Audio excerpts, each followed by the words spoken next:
Good Gab, sponsored by Skils'kin, a nonprofit organization empowering individuals with disabilities through employment.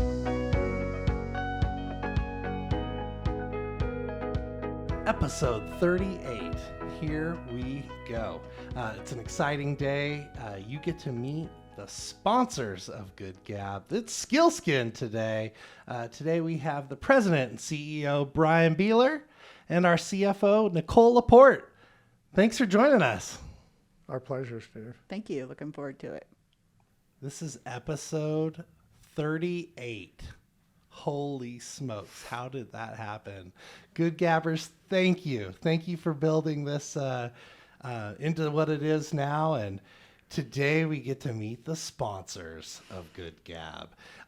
Nicolle cuts the checks. Brian signs them. So Nicolle, Brian, it's just great to see you. How's your morning going? So far, so good. It's a beautiful day outside. Yeah, is it? It's going great. Summer, a little summer coming early. Is that what's happening? We're officially into 2 seasons, winter and summer. It's the Northwest way. It seems to be that right now, yeah. Well, I know we've talked a lot about Skils'kin on the podcast, but I don't know if everyone knows, exactly what we do. So, Brian, tell us a little bit about Skils'kin. What do we do? We do whatever will employ adults with disabilities and make money, because we're not a charity. We're fee for service. We're very much like a traditional business and we're a 501c3. And the reason why we're a 501c3 is because the vast majority of our employees and our services are all around employing and supporting individuals with disabilities. Heck yeah. So what does that look like on the ground? Like Nicolle, what does that look like day to day when you're supporting, folks with disabilities? How do you do it? Well, first of all, part of our operations actually employs people directly. So we are an employer. We are on multiple Air Force bases. We do some commercial services work. So it's just really impactful to be able to provide employment to people, employment opportunities. Air Force bases. I know, it's crazy. So if you are out at Fairchild, we're working in the dining halls, and we are doing grounds work and custodial work out there. We're also in Great Falls, Montana, and Cheyenne, Wyoming. So we've been doing it for a number of years on those Air Force bases. Yeah, that's incredible that the federal government, entrusts us to take care of them. Like, how did this all start, Brian? Skils'kin started as the pre-vocational training center in 1970 by parents of adult children who had graduated from high school, and then they learned that there was nothing available to their children. So it started as the pre-vocational training center, and it was a place where individuals could gain skills and hopefully find employment. Oftentimes that employment ended up being with the pre-vocational training center, and in the late 1970s, they received their first Ability One contract. I think it was 1976, and it was for janitorial at Fairchild Air Force Base. So that really launched the organization, not only from a financial stability standpoint, but also really being able to employ a lot more people. And so that's really the genesis of where current day Skils'kin evolved from. It was parents who cared about their children, and they wanted them to be part of something. And we all get to enjoy that social aspects of work. And in many cases, individuals with disabilities then and even now don't get to enjoy that. And that's really what we do. We open that door for individuals, adults with disabilities, to be able to enjoy the social component of work, the financial component of work, the integration in your community that comes when you have cash that you can spend. That's really what we do. Well, how's that play out like on an individual level? I think the important part is that a lot of the times we're an individual's first job. Yeah. They may not have been employed anywhere else before coming to us, which, I mean, we've all had first jobs and gone through that process. So it's really exciting to give people an opportunity to do that. And not even a job, but how do you ride the bus to work every day? All of those things that we a lot of the times take for granted, we get to help people find their way. And I think one of our biggest beliefs is that we may just be a stop in their process, that this is a first job and we're just going to help them succeed and grow to their next position. I love that's what we do, right? Yeah, we can just be that stepping stone to, the next part of their life. Yep. Yeah, I think when you think about it, in the high schools, there's a significant investment being made through schools and culminating in high school, and it's about job readiness. But a big part of being successful in employment is having the value and understanding the meaning of having a job. So oftentimes, we're the ones that show individuals what does accountability look like. Absolutely. In a job. That means showing up every day, showing up on time, caring about your work, being able to take feedback, and working well with others. That is something that is very significant to what we do and often overlooked through the social service lens. I think I also find when people support each other and when people come to that realization that if I don't show up today, somebody else has to do that job. And then taking that into account and going, oh, well, maybe I am feeling well enough to go to work today. And Yeah, so that's a really great point. I love it when I hear from team members that they're not necessarily feeling that great that day, but they didn't want to let their teams down. That totally happens. That happens every week, right? And something that maybe I might have taken for granted but we're showing that through example to all of our employees, and they're feeling that team environment, that connection. That's where friendships come from too, right? Because you aren't letting them down. You're right. There's a lot of benefits. Having a job cures a lot of ills. Well, that's something that I personally love about our organization is that idea that, a job isn't just about the money, right? It's a lot more. What's your view on that? Well, I think money is important. But I definitely hear what you're saying. I think it gives you value. So if you've ever been unemployed, and that can really hit your self-esteem and cause you just negative thoughts within your own head. It's happened to me when I've been unemployed. Yeah. Absolutely. That's human. And so once you have a job, it gives you that sense of purpose, and you're contributing to an organization and you're contributing to your future. And I think that's just highly impactful for everybody. Similar to what Nicolle said, in the line of work we do and in the governmental and aspects of employment for persons with disabilities, they really focus on integration into the community. And I can tell you're never more integrated than if you have money to spend. Absolutely true. We had an employee who tragically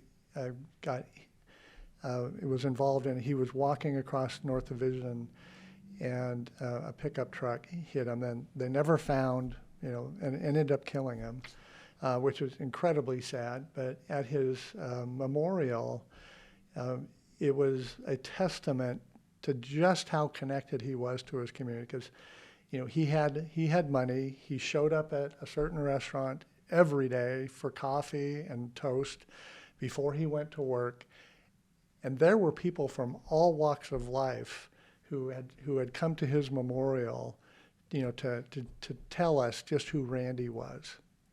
And it was just, the integration thing is what really makes me proud of what we do. And it may take a while, but that's really just one component of what we do. Nicolle touched on it, because money is important, and it's important in so many different ways. But in my mind, it's that integration component that really makes it valuable. Well, yeah, once you start to get into a relationship with people in your community, I mean, it's just natural for them to start to care about you too. Just like I'm going to go to the same exact checkout person at my local grocery store in Medical Lake. It's like, I love her. It's like, I want to know more. We're going to tell some stories. It's going to be a really awesome, 3 minutes. And we just get to do that, every week. And just a great feeling. And so, yeah, when people get to be exposed and understanding others' perspective, yeah, that's a good thing. Yeah, I think sometimes we minimize how important, like being able to go to a place of work and create friendship with those individuals. And I mean, we all do it. And so it's exciting to go to work every day. If you know that the people that you're going to work with are fun and friendly and they support you, that's really important. And then that also carries into your social life and into your personal life. And it's not just work related. I saw a great example of that when you all brought me into the organization and I was helping support the commercial services operations. One of parents of one of our employees just was like, hey, thank you for what you're doing. And I was like, oh yeah, we got a job, everything's going good. They're like, no, he has friends. And I didn't get it, right?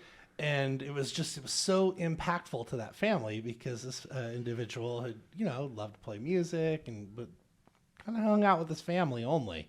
And all of a sudden they were, doing this monthly lunch that just kind of naturally popped up, just like it would for any of us, right? At workplace, you're going to meet people, similar interests.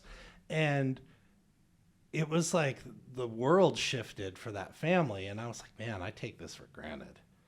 And I love that about, what we do. We get to, be a witness to that kind of, magic. Yeah, you mentioned friends. I think that's the other big part is that, or with family, we're also a safe environment for families to let their children or family member come into an organization that's a safe place for them. So they may be concerned, they may not want their person to work out to get a job because they're concerned about how they may be treated. And they know that we're a safe place. So they're more willing to let their individual kind of explore their options. And all of our operations managers interact with family members and guardians and build those relationships so that they can trust that the person that they care about is going to a good place. I think you touched on something really interesting, Nicolle, because that's like the first, oftentimes that's the first hurdle, that we have to be able to clear to get an employee on board. And it's really rewarding, and it shows and enjoyable when the parents, will follow up at some point later and just say, he or she, I didn't know that they were this accountable. I mean, that they would, that this is so meaningful to them. And we were worried that they could even do it, and we've seen a whole different person. We've seen a whole different person, emerge from our child who we questioned whether they could work. And that story is not uncommon, right? It's happening every day across our operations. And so, yeah, if you have, maybe a child or a friend and you're referring, to Skils'kin, what can a parent expect? What kind of supports could they expect if they say, yep, I'm ready. I'm going to encourage my kid to go to work. You want to take that first, Sure. Nicolle? First, I would say that same thing. A few items that we've talked about. One, accountability. That yes, we are going to hold people accountable, but we're also going to teach them what that looks like. And so yes, you have to be at work at 8 o'clock, and yes, you have to work till noon or 4 or whatever your end time is. And throughout those times that you are working, we expect you to do your job and work really hard and give 100%. But we also have supervisors and managers really helping people understand what that looks like. It's not just telling them, oh yeah, you're going to go out onto the floor and do this job. We are giving them the tools to be successful and then holding them accountable on the other end. And I think that's really important. And building up, we have supervisors and assistant managers. Everybody is participating in this individual's success. So it really becomes up to them if they want to be successful. And yeah, it's exciting to watch. Heck yeah, we're really good at creating opportunities, right? We're going to empower the individual, give them choice, A lot of opportunity. I love that. What's what we do. Brian, you're shaking your head. It's like, this is, you've been in this business now for quite some time. I mean, this is year, what, 11? No, well, longer. I'm working on my 13th year. 13. So yeah, you've seen a lot of change. You've seen change in the Ability One program, that Skils'kin participates in. What are some of the things that, that you're just real proud of, for Skils'kin and what we're doing in that time that you've, been supporting and leading the organization? Well, that's actually, I think, a fairly easy question, because what I'm most proud is that Skils'kin is a values-driven culture.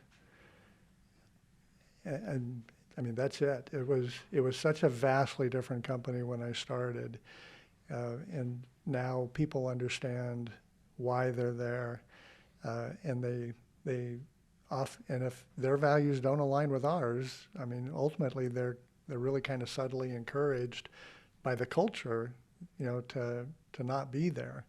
And when you have people who are accountable and they live with integrity, and they respect diversity, and they seek innovation, and they absolutely need relationships, and they respond to relationships, because those are our values. It's a completely different place.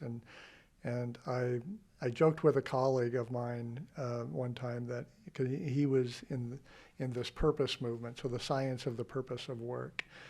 And I said to him that, I had a vision of what a company could be, but I never really thought it would come true. And it has come true. I mean, and that's what I'm proud of at Skils'kin. Our values are not situational. We don't use them when it's convenient and ignore them when it's not. They guide our work lives. They guide our decision making. They guide the supports we provide for individuals. So that's what I'm most proud of. Heck yeah. There's a lot of power in that values-based leadership, culture. I know when I came on board, I was suspect, right? I'm like, where am I? How does this play out? And I remember one of the most impactful things, it was the first month and a half or 2 months there, is when we found all the money in our laundry department. And I started with Nicolle. I came up to Nicolle. I was like, hey, I want to, buy some pizza for everybody. And with this money we found in the laundry. And she looked at me and she's like, that's not our money. And it just shook me, because I was like, what? Well, just money in a laundry machine. She's like, no, that's not our money. We got to figure out how to give it back. And I remember walking downstairs, because I was kind of like, okay, I didn't quite understand. And I walked to your office. I was like, hey, Brian, this isn't our money. And I'm here, and, what are you thinking? And you're like, yeah, this isn't our money. And that's when it really started to, I started to understand. I was like, oh, we make our decisions through the very front line of something all the way to big, questions about the direction of the company. It's based on these company values. And I remember calling my dad later that night too, because I was like, Dad, hey, I'm working at this new job. This is what's going on. He just laughed at me. He's like, well, duh, it's not your money. So I was like, I had to really look inside, right? Because it was like, what about me? What about my personal values that, I thought it was different. And so it was cool, because I got to evolve. I got to, be shaped by these moments. And like you were just saying earlier, it's like some people, evolve into fitting into the culture and sharing those values, and some just don't. And that's a natural process, and that's okay. I love that.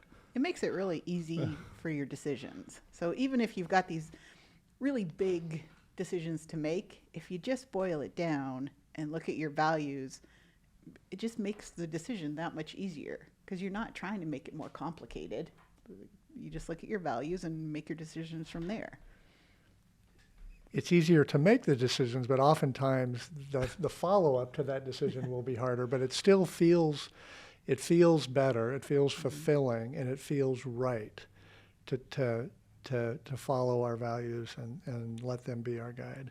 I think that's an incredible opportunity for, someone who wants to come and work for Skils'kin. Because if you're, working in our janitorial staff, supporting the Air Force, or, you're down at the federal courthouse just across the street from us today and supporting them, you're going to get to see what this looks like, because it definitely is talked about, you know, with our managers, in all operations, right down to, you know, people doing the work. And I think that's a neat opportunity for someone to experience that and know that that's the world that they could live in.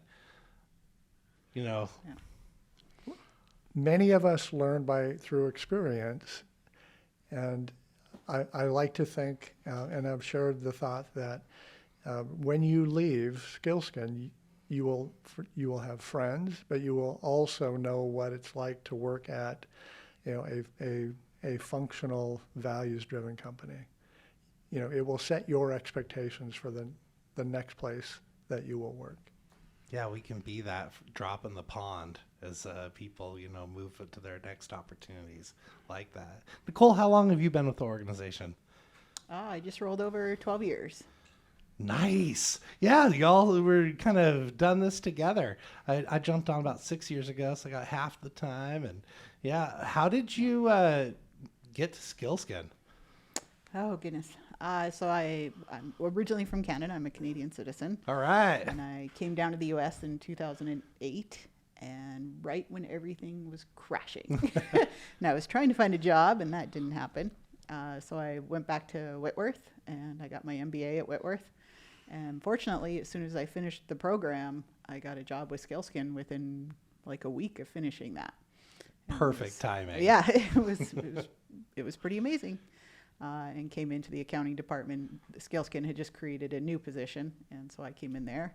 And then within a couple of years, the CFO had moved on, and I just sort of transitioned into that role over the next year or two. That's awesome. Yeah. Brian, were you on that hiring team when Nicolle walked through the door? I was not. No, okay, yeah. You got to see the magic later. All right, well, here's the real question, Nicolle. You know, our listeners, they need to know, what province? I was born in British Columbia. Oh, or I lived in British Columbia most of the time. Yes. Nice, okay, we'll keep you. No. Yeah. Yeah, well, it's such a dynamic team. The work that, you know, Skils'kin's doing, and I think we're trying to create more opportunities. You have anything on the horizon that, you know, where we're trying to create more jobs? I asked this because I already have the answer, everybody. But Well, I just want to know what Steve has to say then.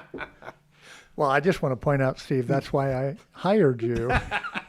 Exactly. That's exactly right. Well, I know, like the laundry that we're working on right now. I mean, I think that's one of the coolest things. We started doing our own laundry, right? This is a decade ago. Like, yeah, let's see if we can make some more jobs.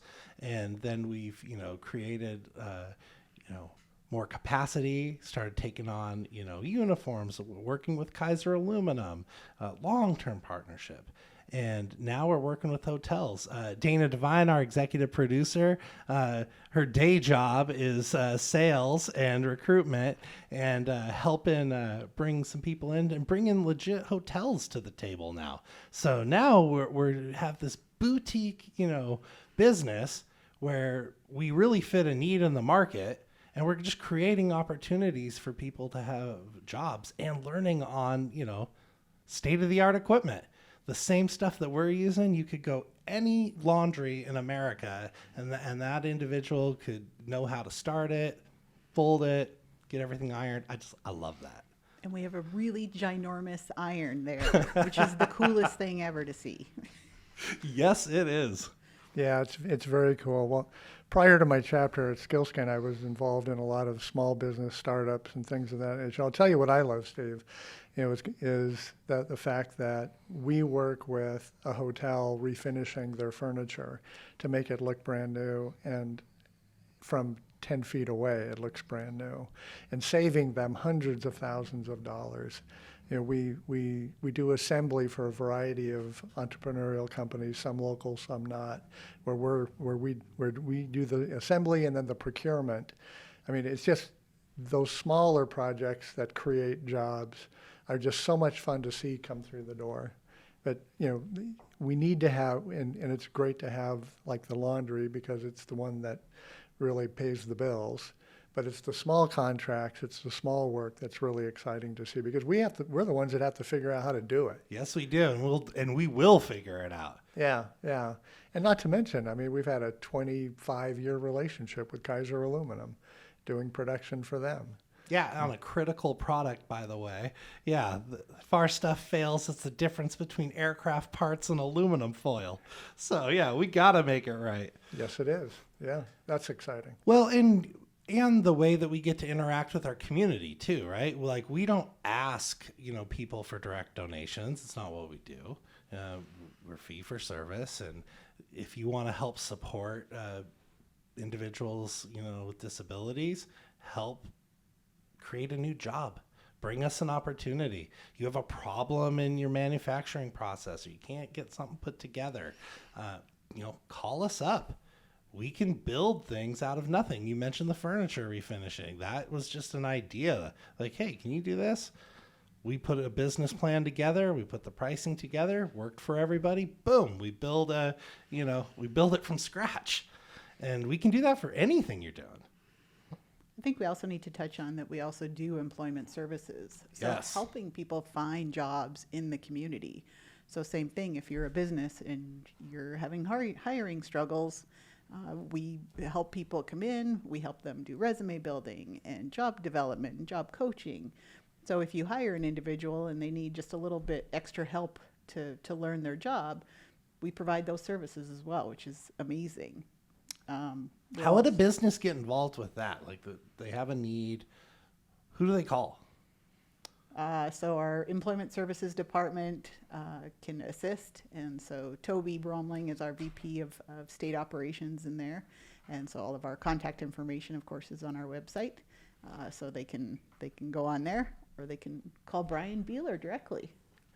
I'll pick up the phone. He's Call good me. at delegating. Yeah, just call.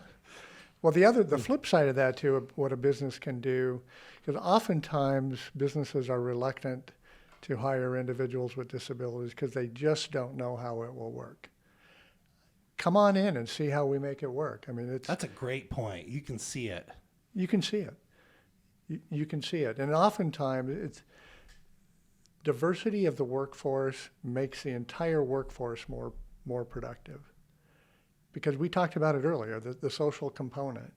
I mean, and when you're meeting somebody whose life experiences have been different and their challenges have been different, it's eye-opening, and maybe help you as a fellow employee may be able to put your life into better perspective. But yeah, if a business is curious, or come on in, give us a call and come on in and see how we do it. So some of those fears that a business might have, maybe we can just help alleviate some of it right now. What are some of the fears that we hear, frequently? I know Accommodations are expensive, for sure that's always said, right? or we don't understand accommodations. What's a typical accommodation look like in the work environment? I'll throw one out there: a standing desk. Whoa, this is not big dollars. And that kind of accommodation where someone can get their body moving and done. I've got another great one. I recently presented one of our challenge coins to one of our employees, and she wanted to say a few words, and she was grateful that we hired her with her knowing whether or not she could do the job or not. So the accommodation, and she's doing great. She does a great job. She owns her job. But that accommodation was, instead of a 10-minute break every 2 hours, give her a 15-minute break so she could manage and increase her stamina. And guess what? She's now at a 10-minute break. I mean, but she was flabbergasted that there was somebody who would listen to what she needed. Anything come to mind for you, Nicolle? I was just trying to think. I was thinking about a little bit of extra time on a break, maybe potentially more breaks, but shorter amount of time. So just if somebody needs to sit down for a minute or two to rest for a little bit longer. I mean, in the grand scheme of things, we get so rigid in our views on one break every 4 hours for 15 minutes. That's what it has to be. that really the flexibility is not that big of a deal. Exactly. And so we accommodate people a little bit more. I mean, we're doing it now with remote work for some of our admin staff. In the grand scheme of things, not that big of a deal. So I think that's what we're learning, and what businesses are learning as well, that we don't have to be so rigid in our view on what employees need anymore. Heck yeah, if you don't think you're doing accommodations, you already are. Think of the person who's got to leave a little early to go pick up their kid from school because the bus doesn't go to their house and they come in a little early. So that's an accommodation. Yeah, so don't be afraid. Yeah, please give us an opportunity. Learn more. Well, I think that's an incredible part of what we do is we can educate businesses. What about training of young people? We recently started working with high school kids, and I don't know, about 6 years ago, I remember, Brian, you stood up on our leadership meeting and you were like, we're not talking about, with our youth about jobs. We're not talking about work young enough. And I remember it was me and you asked all of us, hey, when did your parents start asking you about work?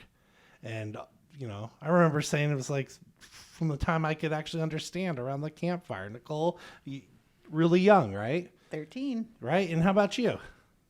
I was probably 8, And that's 7. Exactly. And that's a normal thing. But for some reason, in the world of disability, parents aren't having that conversation. And so, us as an organization trying to, step in and support that conversation, I think that can be really impactful, for our youth. So what are some of the things that we're doing on the day-to-day to help move that needle? Well, we are actually in a lot of schools, actually, as I guess you would call it a para-educator, and we run what's called a pre-ETS, which is pre-employment training services. So we're actively engaged with various schools throughout the Spokane area. And then something else that we do is we will often, through that avenue, but then also through just outreaching and building relationship through schools, we will offer to have a lot of our operations managers come into the classroom and talk about work, what they do, what does a job look like. And that we've found to be very valuable for the educator and for the students. And then on top of that, we just had our first event for the community, which we call Tracks to Success, and which we're going to have another one in October. It's around all the unknowns of work. So if you have questions about services, if you have questions about what a job is, if you have questions about finances, we brought those experts and those informed sources to the table for individuals to get answers. So our value of relationship has really guided us into pushing deeper and deeper. We have a very strong relationship with the Isaac Foundation, and do similar, outreach to them and their parents. We had Heidi on the podcast. Yeah. Some of the biggest laughs I've got, actually. Thanks, Heidi. Holly. Holly. Oh my God. Yeah, we'll cut that. We might want to cut that Yeah, out. we should. Heidi, who's Heidi? Yeah, so I mean, those are the kinds of things that we do on a day-to-day basis, and it's in almost every other week. It's in our leadership conversations about what we're doing, because I mean that is the future of those are future employees, or those are future clients and the earlier we can form a relationship with them, the better we'll be able to support them. And Nicolle said it earlier, we don't expect people to come to us for their first job and spend their career with us. I mean, I'm a good example. Prior to Skils'kin, my average tenure was like 2 years on a job. I mean, and so I think we should expect someone to have multiple chapters. Yes. Let's set them up for the chapters in their career with a really great first chapter. I have to share a story though, because I think it's the most exciting one. So, at the Tracks to Success event, we have an employee who is on one of our billboards, and he saw his face on this billboard that day, and he was off the charts excited to be on this billboard and had to show everybody that he was on there. And then a few weeks later, he actually participated in one of the school events to go and talk to the students about work at Skils'kin and what it's like for him. And so it kind of served both purposes. It gave these kids a look at an employee and got them a chance to ask questions, along with one of our employees being completely impacted to talk about Skils'kin and what it's done for his life as well. So I think that's just an amazing story to get us in front of the kids. So it's not just our managers in front of the kids, but actually real employees can talk about what's happening. That's powerful. Yeah, somebody in front of them who they could envision. I mean, they had a lot of the same life experiences as those students were having. Yep. Yeah, I'm glad you brought that up, Nicolle. That is a great story.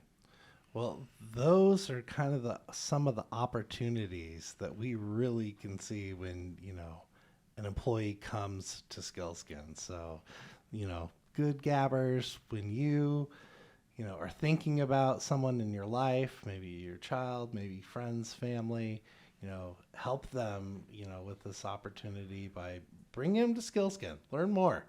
See what we can do. Nicolle, Brian, I'm real curious, for Spokane, what are you excited about this community? Is there anything that's happening here that's special that you feel are really going to support, the disability community? That's really a deep question. That's what we do here on this podcast. Thank you for sponsoring it.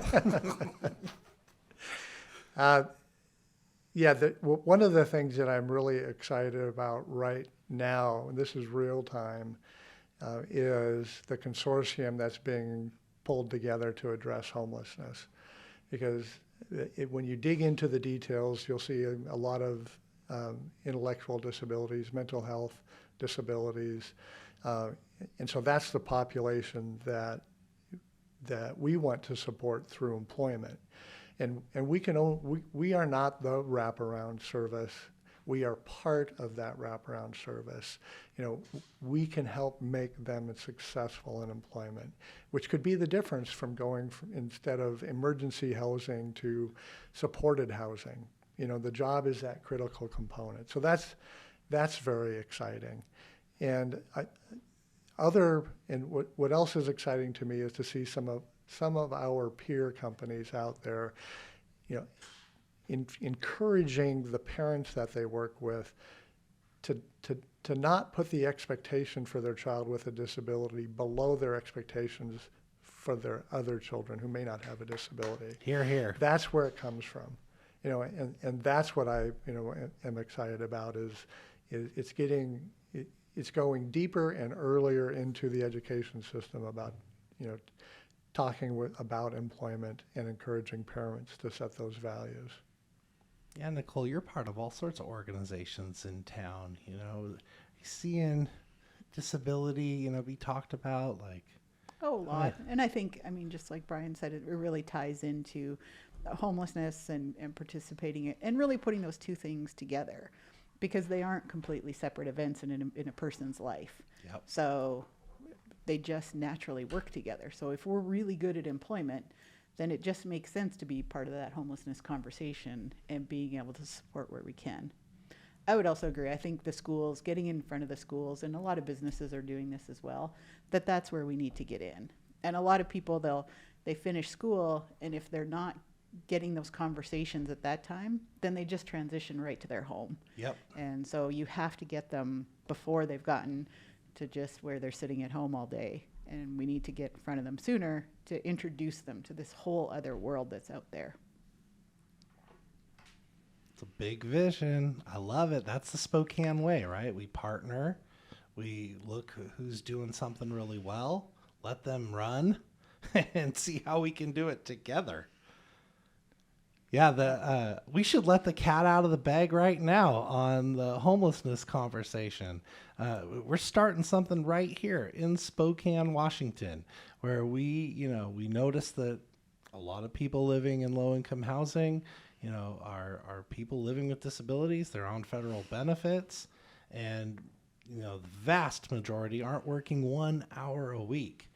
And, Skils'kin started to understand that problem, and we've partnered with Catholic Charities here locally, and we're building a program to help people come out of their apartment doors. Because it's what we do every day, right? We have lots of people working 4 hours a week. We understand that. We understand the benefits cliff that happens. If you work too much, you lose your housing. You might lose your medical benefits. We got that. So this natural thing that Skils'kin's a part of, pairing it with a major issue in our community, is starting to get some traction. And we're presenting this idea at a national level. We go out next week, get to talk in LA about this. We're finalists at Catholic Charities USA for scaling this idea across the country. So yeah, that's the other part about it. You come to work for Skils'kin, you get to be a part of big things. And, the Spokane community definitely gets to benefit there. Yeah, Steve, I'm glad you brought that up. I mean, that's really exciting, and one of the reasons why it's exciting and rewarding to me is because it aligns with our value of relationships. So here we have a couple of opportunities through the relationship with Catholic Charities. They have the opportunity to bring other Catholic charity entities across the country, into the know on this program, and then we, through our relationships nationally with the Ability One program, we can bring, it's something like 400 different nonprofits around the country, who would be, playing the role we're playing with Catholic Charities here locally. So it's really ends up being, the seed is local, but the fruit is very viable, and the fruit is going to be national. It's from those relationships that we have or we're aligned with that can really could make this thing a model that can roll out nationally. That's just super exciting to me. Heck yeah, we can help a lot of people. Yeah, no one knows the Ability One program unless you've been in it, experienced it, or you're working in it, or if you are a federal entity. You definitely know the Ability One program. It's $1 billion business.